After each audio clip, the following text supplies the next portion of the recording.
and welcome back to Beyond. This video is the second in a series of 3 videos that takes a look at the plot of George Orwell's dystopian novel 1984. So if you haven't yet watched part 1, please go back and do that now. Today we are looking at part 2 of the novel, which is the lengthiest part of it. And this is where Winston begins to connect with people that he also believes are anti-party rebels. When he's at work one day, he passes Julia on the corridor and she falls over.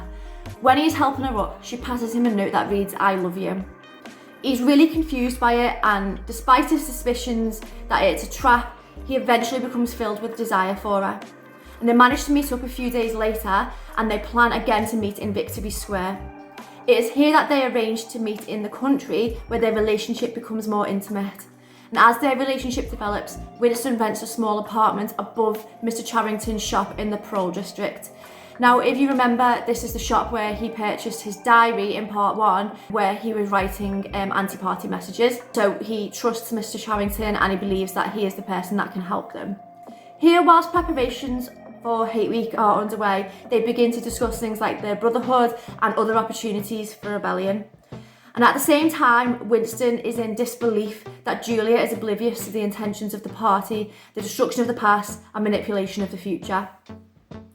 It is also within this chapter that Winston learns of Simon's death by vaporization, and where we learn that the removal of threats to the state, like Simon and other anti-rebels, are met with complete removal from any records that would suggest that a person like them ever existed. Much to Winston's amazement, O'Brien makes a move to make contact with him and Julia outside of work, and O'Brien successfully masquerades as a friend and ally. Julia and Winston visit O'Brien at his home, where he continues to divulge as many details about the Brotherhood as possible, claiming that he and the members of his household are all part of the anti-rebel party, the Brotherhood. Julia and Winston are eventually convinced to join the party despite learning of the illegal requirements that it takes to become a member, and O'Brien presents them with a copy of Emmanuel Goldstein's revolutionary anti-party book. The inevitable arrest of both of them by the Thought Police also occurs in this part of the novel, when a resounding voice behind a picture in their room at Mr. Charrington's gives them orders to remain where they are. And it is here that they learn and realise that Mr. Charrington has been deceiving them all along.